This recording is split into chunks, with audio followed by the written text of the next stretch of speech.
Hi, welcome to Authentically You Show. I'm Dr. Julie Ducharme, back for another episode. I love this show because we talk with people around the world about the authentic things they're doing. And my guest today is very authentic, Eric Levine. And I'm going to read his bio. It's just filled with amazing things, and I have to read it all because it's so neat. So you started the fitness industry in 1979. And you were the first to franchise for Gold's Gym and opened up a chain of six clubs. These six clubs were the most profitable in the entire Gold's chain of um, more than 100 clubs. During that time, you established Super Gym Advertising and Marketing Company, an exclusive worldwide agency for all of Gold's Gym, winning many international awards, including the silver medal at Cannes. Then you became a partner with Ray Wilson Family Fitness Centers, which grew to 72 locations. And you went into Asia and created California Fitness in Hong Kong, Singapore, Taiwan, Korea, Thailand, Vietnam, and Australia. And your clubs broke every imaginable record for fitness centers around the world. And the list goes on and on and on of everything you've been doing, including working with UFC gyms worldwide.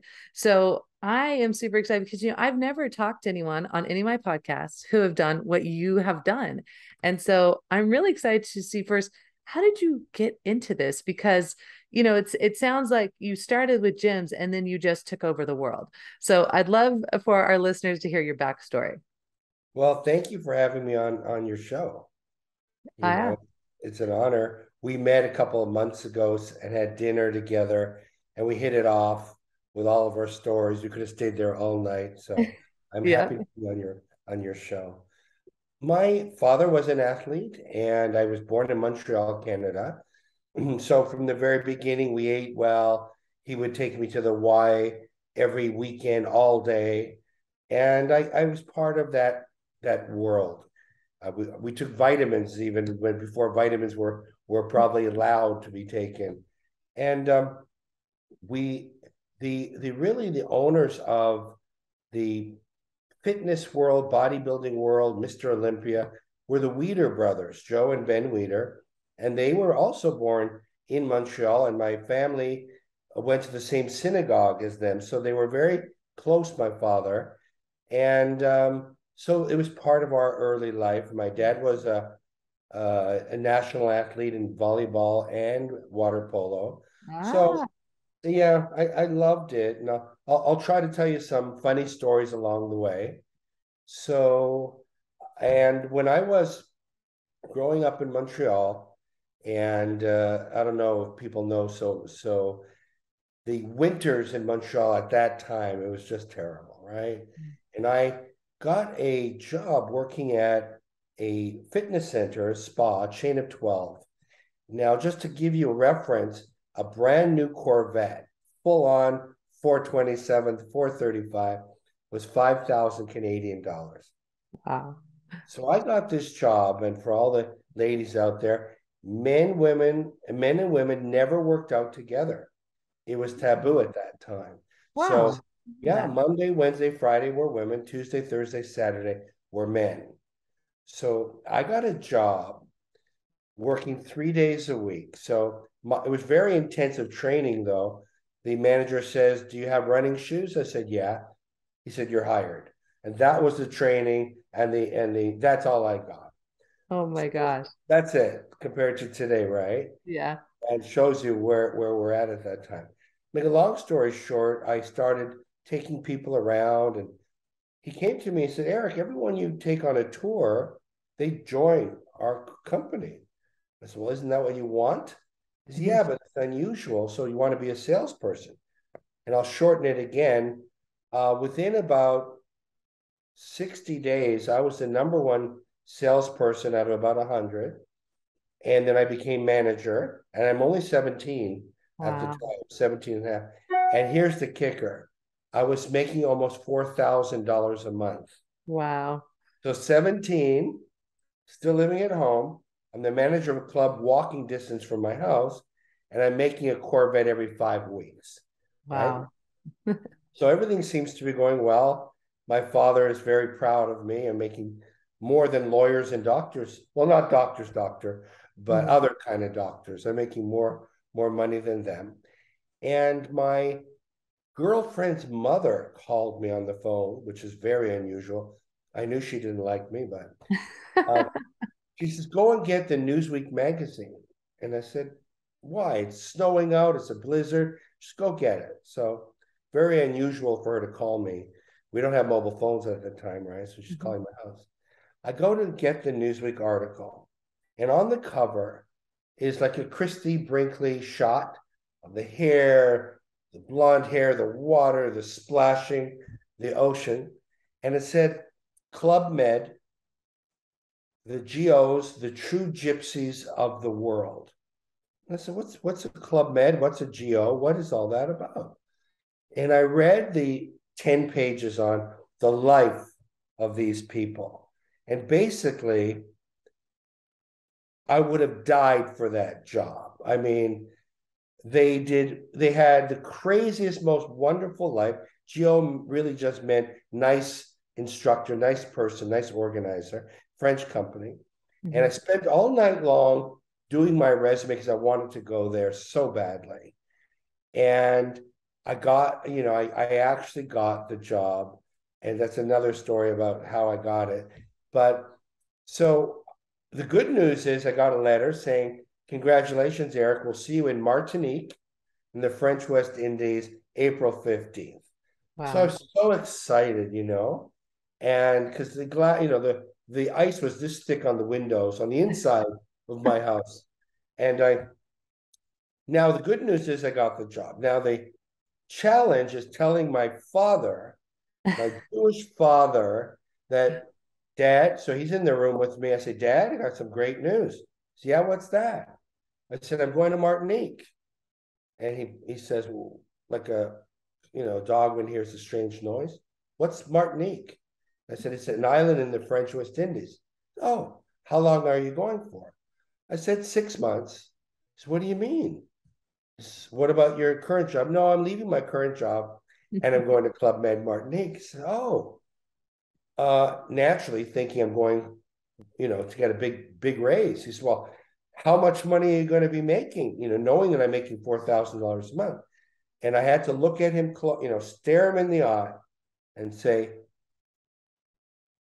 $60 a month. he asked me again the same questions in the same cadence. No.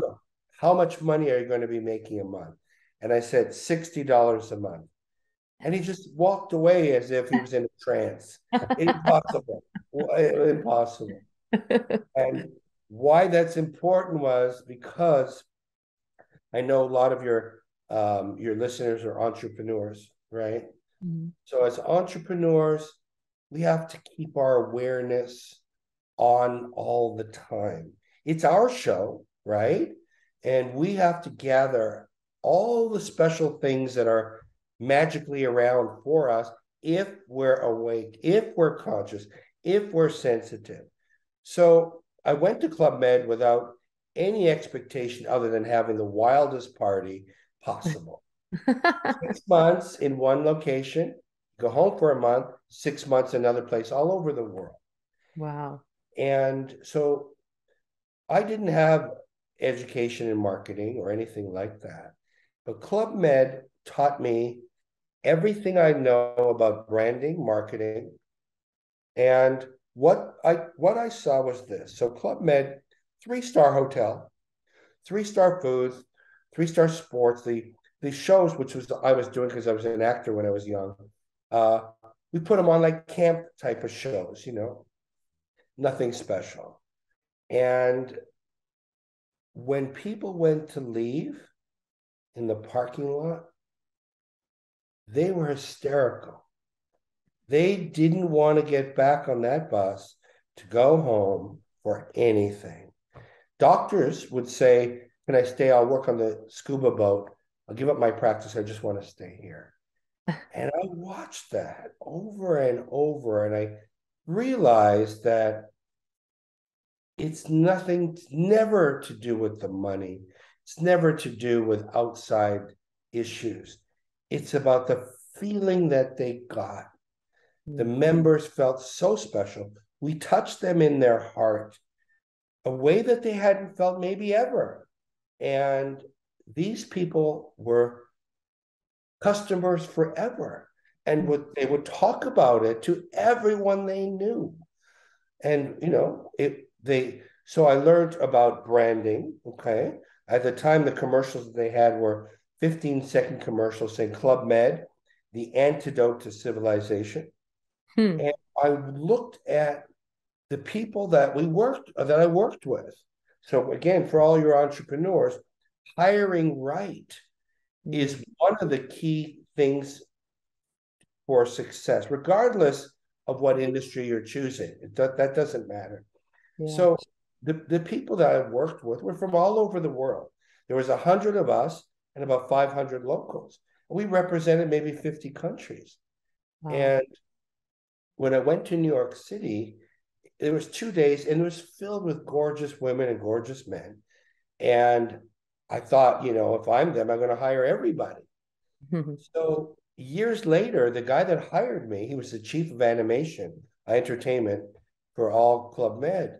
And he said to me, Eric, you know how many people we hired on that weekend? I said, I don't know. Everyone was so beautiful there. He said, we only hired one, you. I said, oh, come on, me? Why, of all those people, why did you hire me? I mean, I didn't have anything spectacular.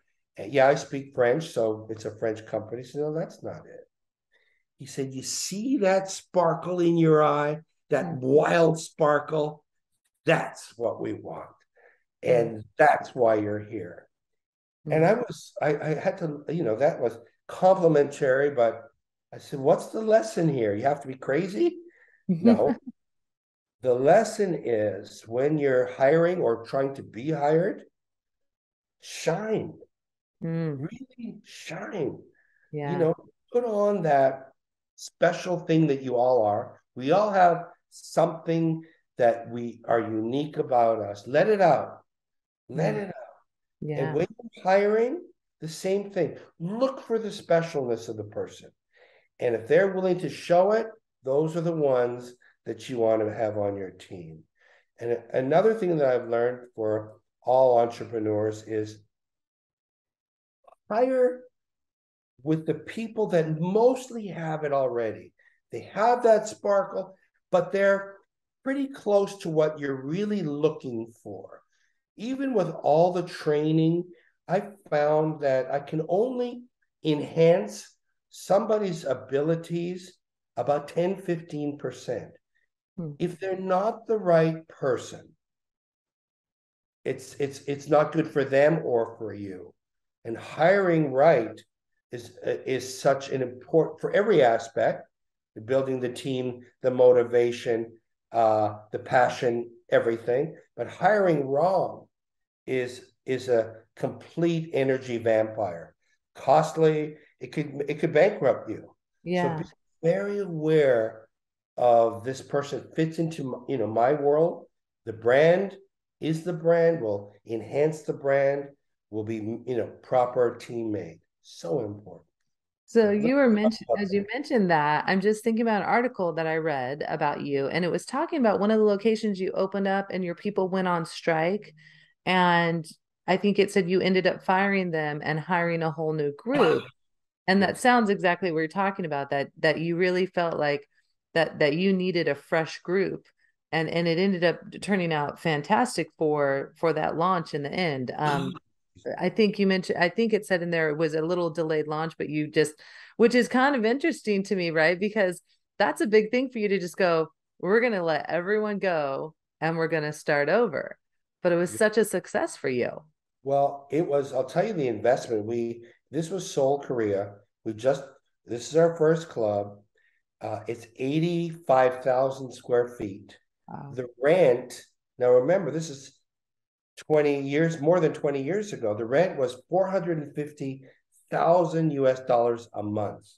To Wow. put in perspective of the size of this situation. And I made a mistake. I made a big mistake.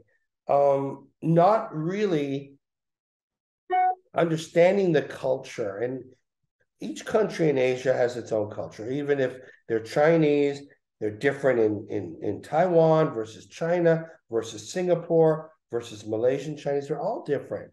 And I'm kind of a fun guy and I play around a little bit too much.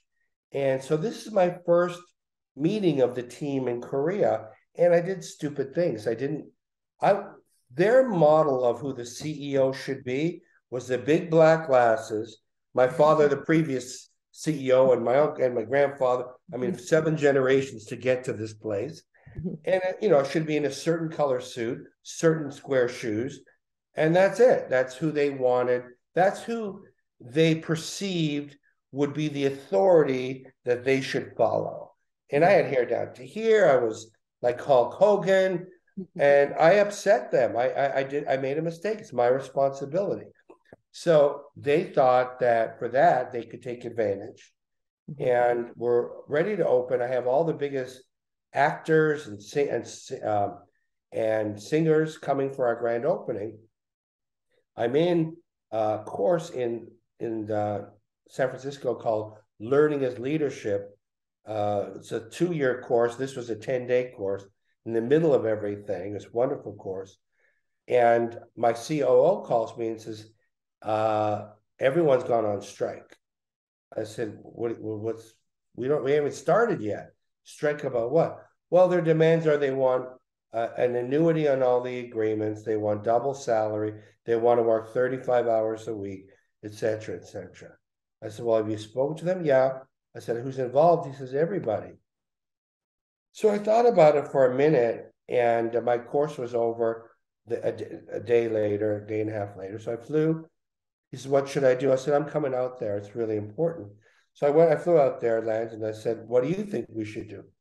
He said, I don't know. Maybe we should, compromise in a few things. I said, I'm all for compromise at the right place and the right time. This will be a precedent for us. We're planning on opening up 10 clubs here. This is a precedent. I have no problem meeting with the ringleader and seeing, if there's any possibilities. Anyway, I met with them. They were, stone cold. And I said to them, okay, that's fine. I appreciate the fact that, you want all these things. And you probably will be great members, but, you're all fired. You can't stay with us. Please leave. And some of them really weren't part of it, so to speak. They were all there. I said, there's no nothing. It's over. We're going to start from scratch. And yeah, we fired 100 people in 15 minutes, and we blew it. We had all the biggest entertainers, probably $200,000 or $300,000. We had to postpone for a month. We were talking about failure. That was a failure based upon my lack of due diligence, of empathy, of understanding the culture. And I think that's one of the reasons why they did what they did. I'm pretty sure. And we had to pivot as fast as we could. I personally hired them all. I stayed there for the first 90 days. I was at the front desk meeting everybody as the members came in. And that first year, that gym cost us about $6 million, plus about $1 million and $1.5 million in rent deposits. And we did 11 million of EBITDA that year. So we got our money back in 6 months, and we were making a lot of money. We opened up a few other locations, and then we sold to a local Korean, because it was a very tough place to do business. But so that's one of the things as an entrepreneur, look, failures happen all the time. The harder we try, the more chances we take chances as entrepreneurs. And I messed up, and I could have stayed in that gray area, but gray areas don't work. And so I bit the bullet. We lost a lot of money, but that was the avenue for long-term success. So I'm glad that we did that, and it worked out fine. Yeah, absolutely. It's hard to believe I've been doing business for 23 years, and I look back at some of the things I did, and, part of me is like, oh, I can't believe I did that. But the other part of me was, I just didn't know. I went and got a master's in business. It did not prepare me at all for running a company. It was a whole different world. And, my grandparents, my grandfather and my father were entrepreneurs, and they did business with a handshake. And part of me, absolutely loves that because that really worked for their time.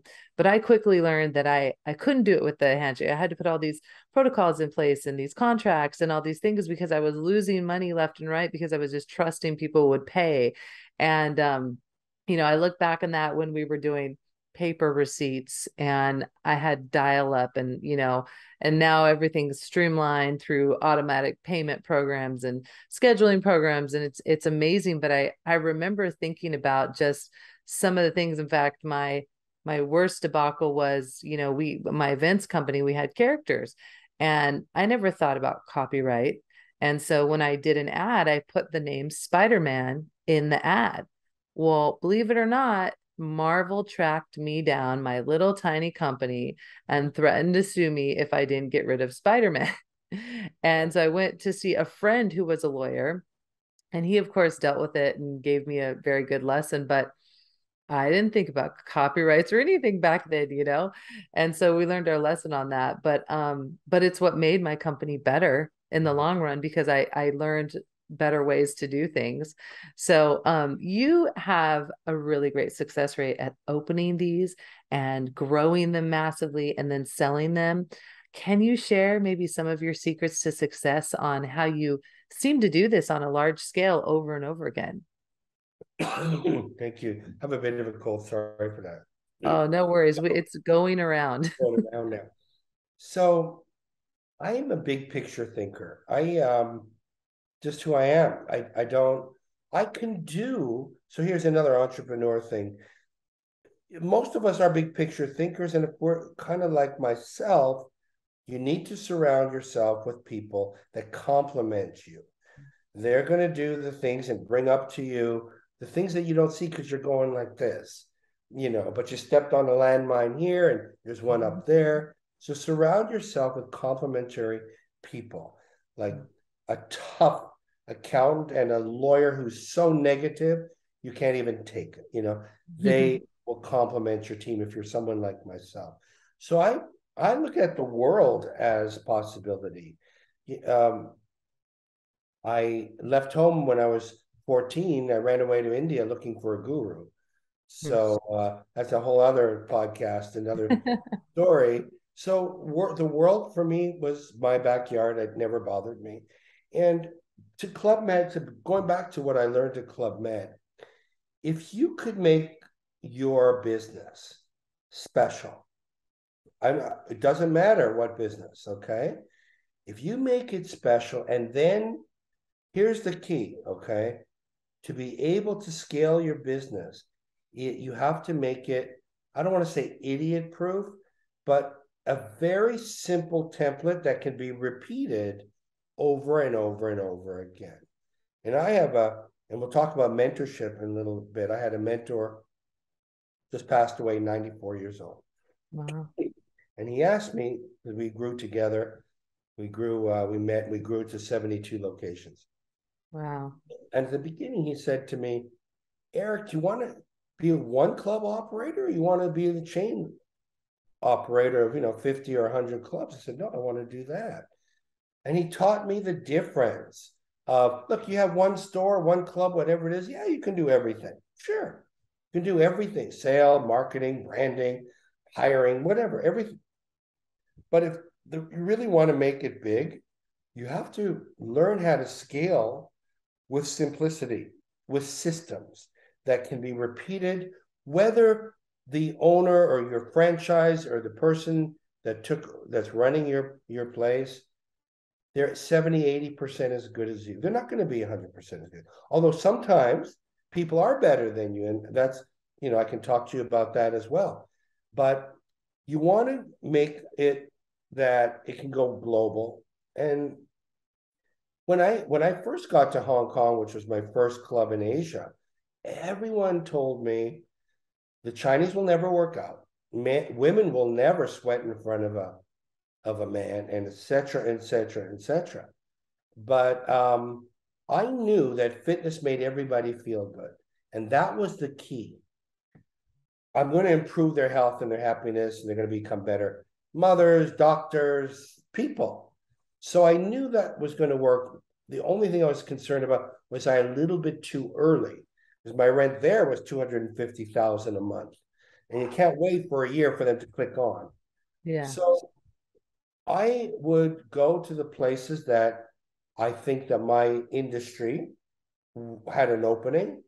They had no clubs in all of Asia, predicated upon that fact. Everyone's telling you no one's going to work out. The rent's $250,000. The leases are 1 year. Many, many roadblocks. But I knew my specialty was going to work. And then I made it down to the carpet, the zigzag in the carpet, everything laid out. I did all the music with a DJ. It had to be at a certain volume. I marked everything. So everything was done and we could replicate it. And like I told you how I messed up in Korea, but that was one of my worst things that I've done. But I could create a global brand because I knew that my product would withstand all types of culture. And I don't mean to put down any culture, but you can lead a culture. You just don't want to criticize it because it's way beyond you. And that's not what we ever want to do. So I could do that. And my special sauce was edible for everybody. Mm. I'll tell you another crazy thing, which I did, probably the thing that I'm most proud of. Well, I'll tell you a fun story about this little girl who joined me, and it's a really great story. But so, as I mentioned, I ran away to India to look for a guru because the Beatles found Maharishi, and I was a Beatles fan, and I wanted to quit school, and I ran away to Delhi. So, I've been into yoga since I'm 14, 13 years old. Meditation, concentration, hatha yoga, whatever. A lot of stories, but it's been very dear to my heart. So we built our gyms to 475 locations, 20 countries. Even here in San Diego, Santa Monica, 24-hour fitness. Maybe some of you heard of that company. And no yoga. No yoga. We'd have one class a week or two, and there'd be like a creepy weirdo group, in the no one knew, just a weird feeling. It was like wasn't cool, wasn't happening. So I said, this is strange. I went to India and yoga's dead there as well. So I said, this is impossible. The world needs yoga. It's the most beneficial science for many, many things for the human being, many. And it has nothing to do with religion, has nothing to do with it, makes everybody a better person. So I go to India and I do some due diligence. I have some friends there, literally with machetes, going into the fields because I heard of a third generation yoga family, like a maniac, like Crocodile Dundee or whatever. Well, they said, "What are you doing? What are you doing here?" So I'm looking for yogis. Make a long story short, I found yogis. Now, to me, a yogi was at that time vegetarian, lived a yogic life. Father and mother were yogis, etc., etc. They were the real deal. I brought back half a dozen, cleaned them all up, showed them a little bit of this and that, and I opened up the first huge yoga center in Hong Kong, Planet Yoga, and it was a big club. It was about 25,000 square feet, only yoga. And within 60 days, I had 30,000 people coming every month. Oh my gosh. It exploded. That is It insane. And I love that exploded. story that you went like searching and like a Hacking the weeds, looking, snakes going by me. What's that? Oh, that's a God. kingfisher. That one, your organs will burst if they bite you.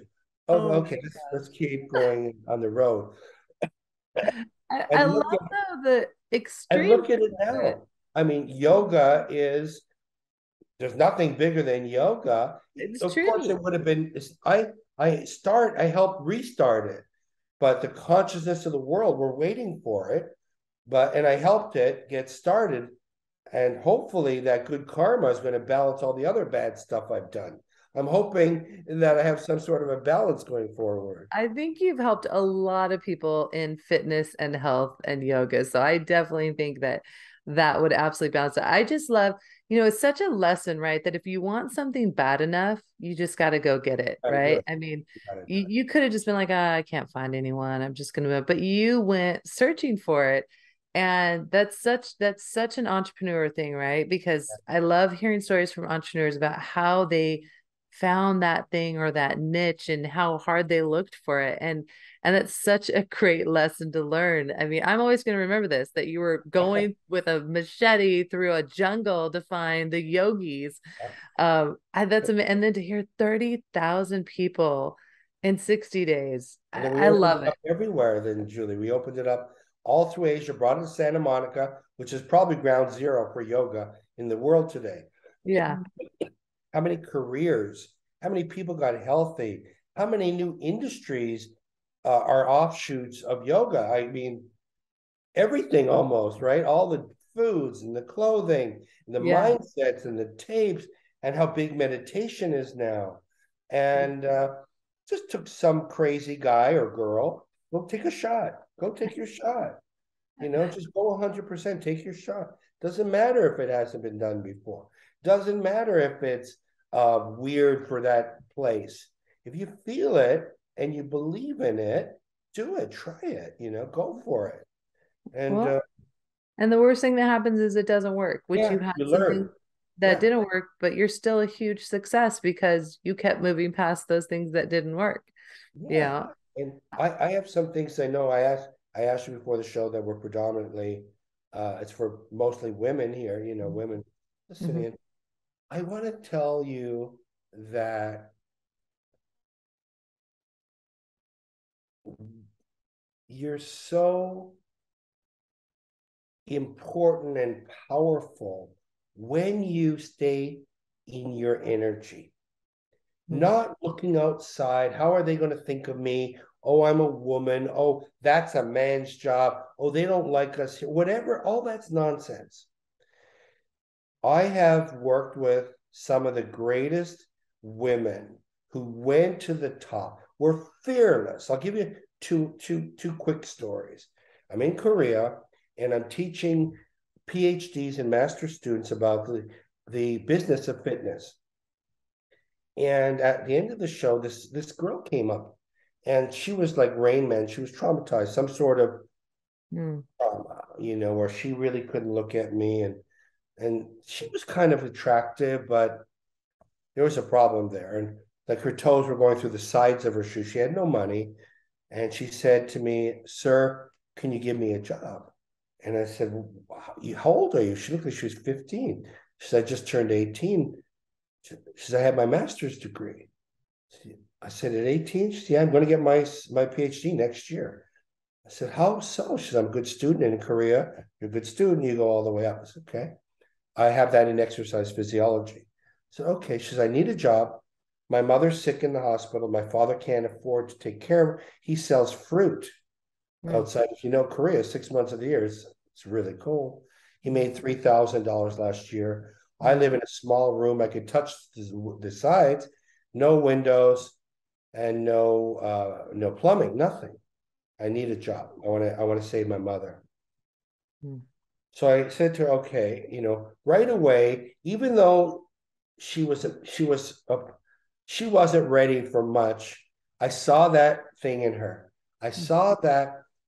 Well, at that point, I didn't see it all the way, but she had so much leverage. She Mm-hmm. needed to be successful for her mother and her father and her family.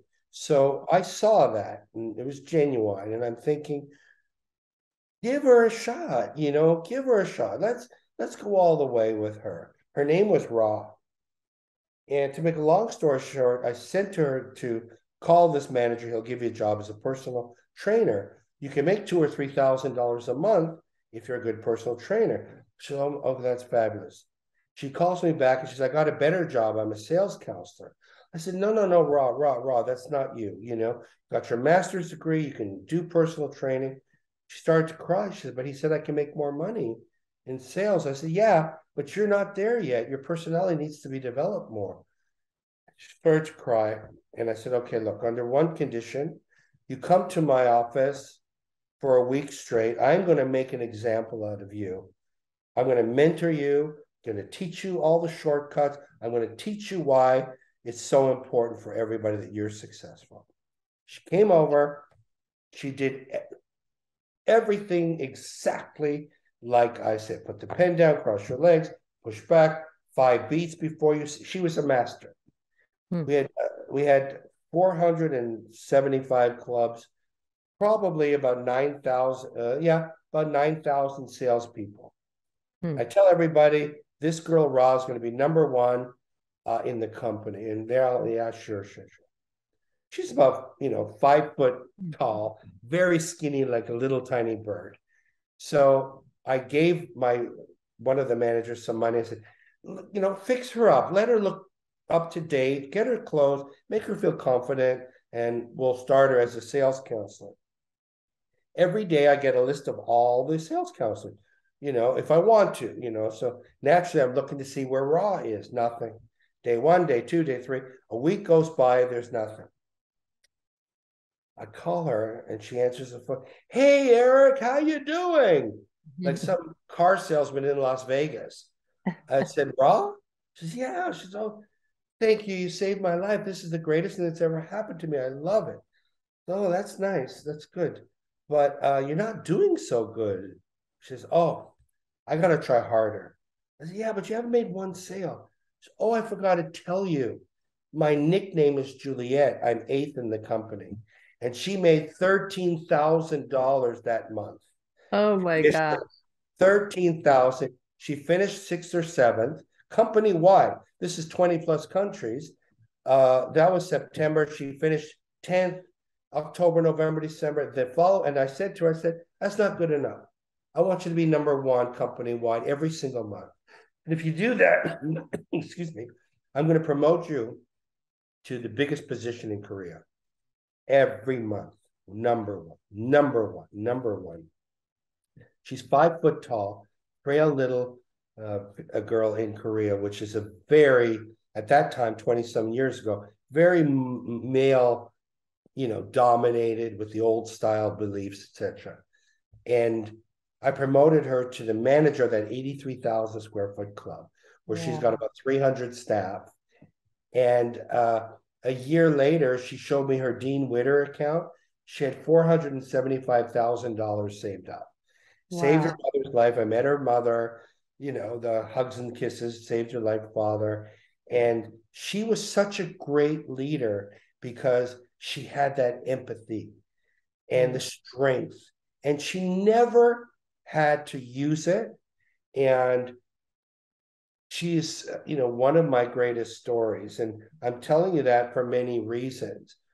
She used her strength. She didn't pretend that she was stronger than them, or she stayed that in her specialness.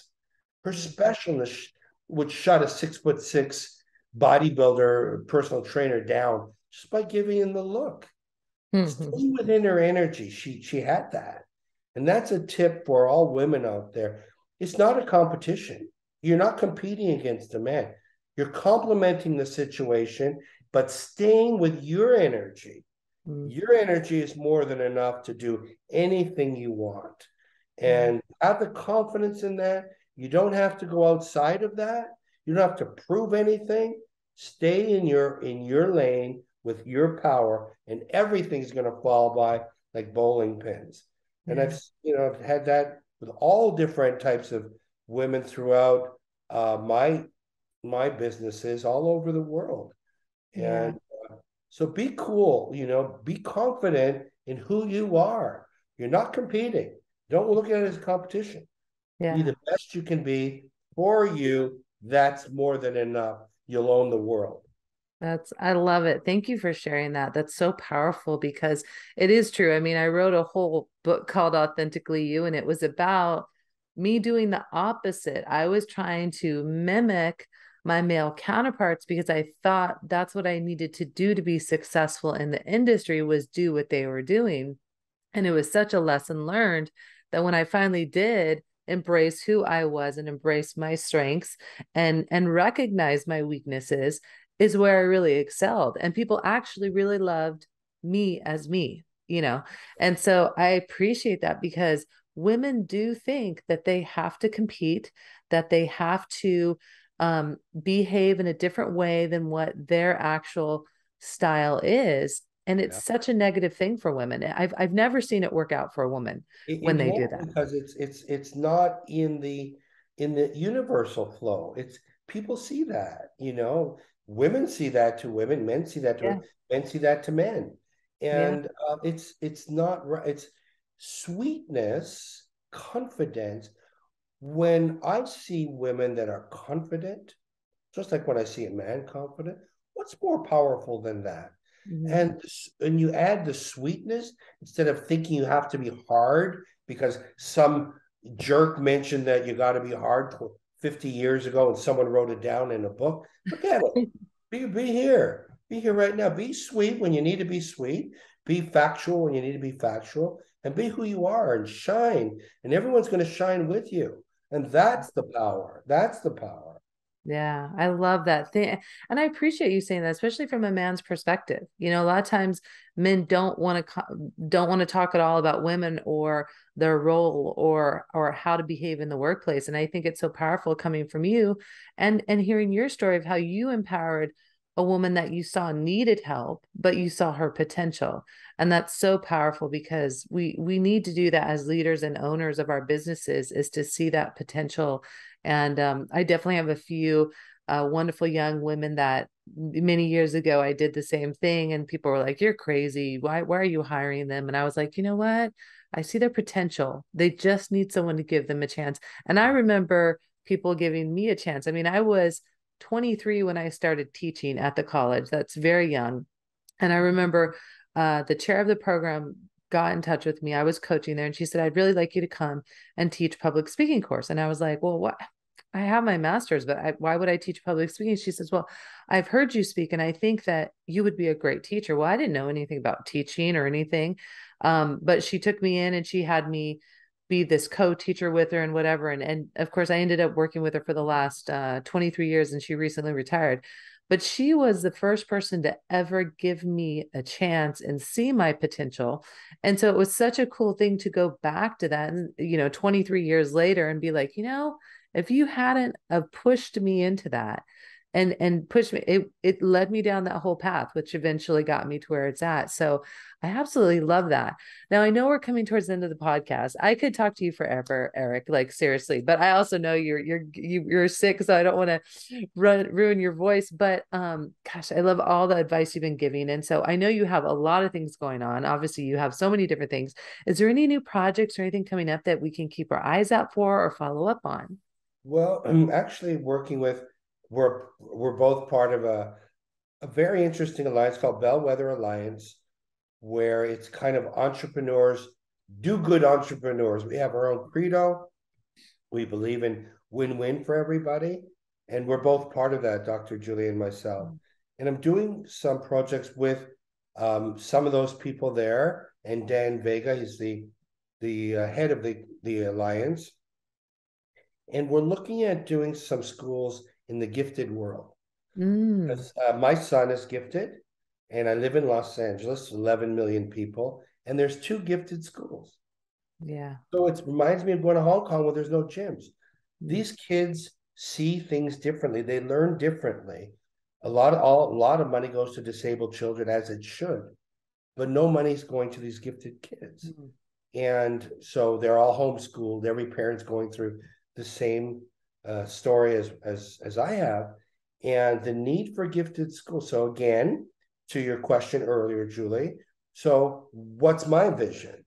My vision is I'm going to make the first gifted school in Los Angeles of this new age, gifted with wellness, with yoga, with meditation, everything that we've put together. We're going to do it in like a high profile Beverly Hills, Santa Monica, Brentwood type of thing, where the publicity is going to scream. mhm. And what do you think I'm going to do? I'm Double going it, triple it. I'm going to franchise it. Yeah. I'm going to have the curriculum. I'm on advisory board with GROW, which is the leading research doctors in gifted world. We're going to have a curriculum that anyone can follow around the world by the gifted teachers. We're going to have criteria for what the teachers have to learn. And we're going to blueprint the whole thing, because giftedness is under the water everywhere. Every country doesn't have it. Some of them Yeah. don't even know about it. Mhm. Imagine right now, we're told that our kids have ADHD, BBC, DDD, take pills, and maybe it'll go away. Imagine an ad campaign that said, I've been told that your daughter or son has all these different alphabet letters and you need to put them on medicine. Perhaps she's a genius Mhm. and hasn't been found out yet. Come, we'll give them a fun test, and should they be what we probably think they are, they have a home with us. Yeah. A That's parent hearing that their problem child is actually a genius and nobody understood them, and the yeah. chairs move for these kids, and there's no limits to, if they want to do math, they'll do math for 6 months straight. They know about giftedness.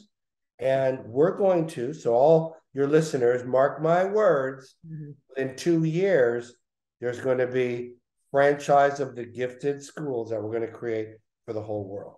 I love it. I love it. And it's so my husband has been an elementary teacher for almost 20 years. And we've been able to experience kids like this throughout the time. And it's such a passion of his. He talks about all the time, some of these kids just need someone to give them a chance and to take them off the medicine so you can see their genius. And so I love it. It's such a great project. You're giving back and you're going to do some great work. And obviously with your processes and your businesses, it's going to be amazing. I know it is. So we will keep an eye out for that, and we will do an update for sure when you get your first one launched. So that is amazing. Well, thank you so much for being on the show. Like I said, we could talk for hours. But what you're doing is amazing and authentic, and I'm excited to see it all grow. And for those of you listening right now, you might be driving, maybe you're riding your bike. Don't worry, we'll put Eric's links in with the post so you can find him, catch up with him, and of course we'll update anytime any new fun things are coming out as well. But as I always say, live, love, laugh, and always be your authentic self.